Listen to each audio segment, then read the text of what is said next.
The tools, one of the staples of access consciousness that you can use to literally change anything.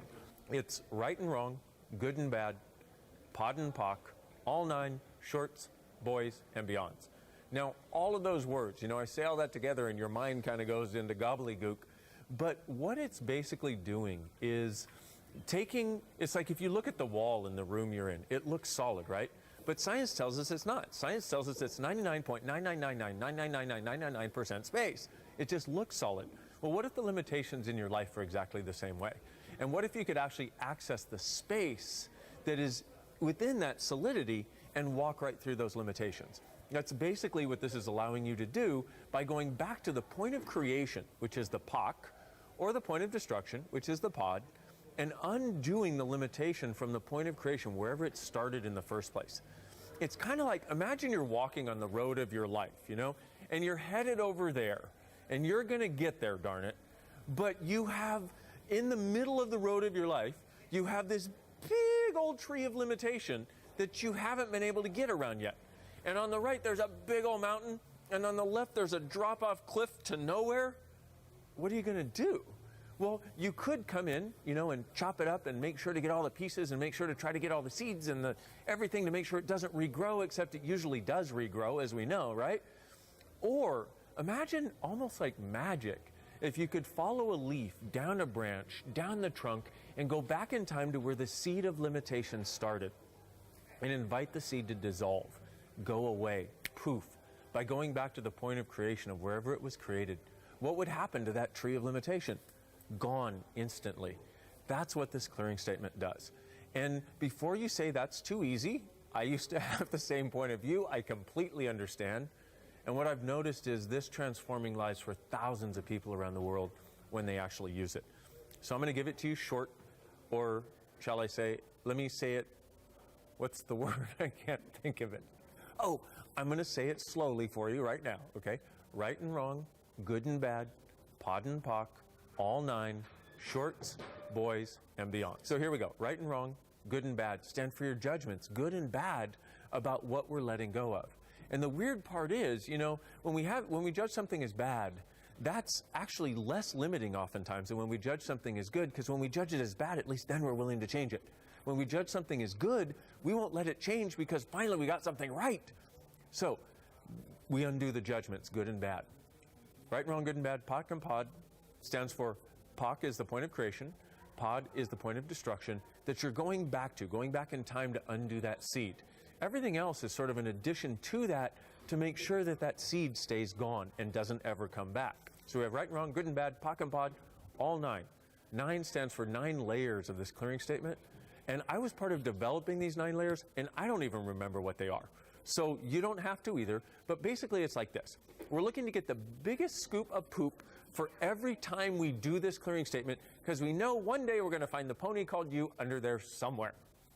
Okay, sorry, that was my sense of humor. All right, so right and wrong, good and bad, POC and pod, all 9. Shorts stands for what's meaningful about this and what's meaningless about it, and the punishments for it and the rewards for it. Basically, it's like this. The most important part of that is anytime you make something meaningless, later on, it can come back and rain on your head like space debris. So everything you decided was meaningless, that actually wasn't to you, it actually had meaning. Will you now destroy and uncreate it, please? Right and wrong, good and bad, POC and pod, all 9, shorts, boys, and beyonds. The boys are something called nucleated spheres. How many times have you been told you need to peel the layers of the onion to get to the core of the issue? And you peeled, and you peeled, and you peeled, and you peeled, and all you got were tears. Well, guess what? That's because it's not an onion. It's an energetic structure. It's called a nucleated sphere, which means there's a sphere here, which is the thing that you're trying to get to, and another one outside of that, and another one outside of that, and another one outside of that, ad infinitum. And what happens is you do all this clearing work, you do all this stuff, you do all this meditation, you do affirmations, you do everything except POC and pod, because POC and pod actually clears it, but you do all this stuff and you feel like, yes, because you finally pop one layer of that onion, and it's like, yes, I'm free, and then within days it feels like it grows back and you feel like you haven't gotten anywhere.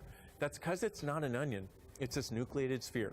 So how many onions have you peeled in the various lifetimes you've had that you're still trying to peel and still trying to peel, and all you get are tears? All the nucleated spheres creating the tears that you thought were onions, will you destroy and create it, please? Right and wrong, good and bad, pod and pock, all 9, shorts, boys, and beyonds. And now the last part, the beyonds. What is a beyond? Well, have you ever, like had something that came up and you was like, ah, that's a beyond, something that stops you in your tracks. How many beyonds do you have that are stopping you in your tracks? So all the beyonds, creating the beyonds, eternally beyond, we destroy and uncreate it, please. Right and wrong, good and bad, POC and POD, all nine, shorts, boys, and beyonds. That, my friends, is a clearing statement. That is a very interesting and wonderful thing that you can use. That is how you start to create a new reality. That is how you start to create what you would like to choose and undo what you haven't been able to choose. That is how you get yourself out of any stuck situation. It's one of the tools that will serve you dynamically if you start to use it. Because it's in the trenches of your life that you need this. It's one thing to be in a class or live in a cave or something, where you're meditating or something, but that's not where our lives occur. Our lives occur on the streets. Our lives occur with our families, with our friends, at our jobs, while we're driving, all these places where we need the capacity to be able to change things. So consider this your invitation to massive change should you choose it, and change at any time. There's the clearing statement. And by the way, one other thing I need to explain. The short form for it is POC and POD, like we talked about, okay? Going to the point of creation or the point of destruction. You can just go POC and POD all that. But when I ask you to destroy and uncreate, what I'm saying is, let's destroy the structure of limitation that you've created, the thing that keeps it looping back over and over and over and over. And let's uncreate, meaning let's take your creative energy out of creating limitation so you can start to use it to create possibilities. So when I say destroy and uncreate, I'm saying let's destroy the structure of limitation and let's take our creative energy and start using it for creation now. So that's why I'm asking you to destroy and uncreate, because it will actually make your life an easier, better, more fun, and greater place.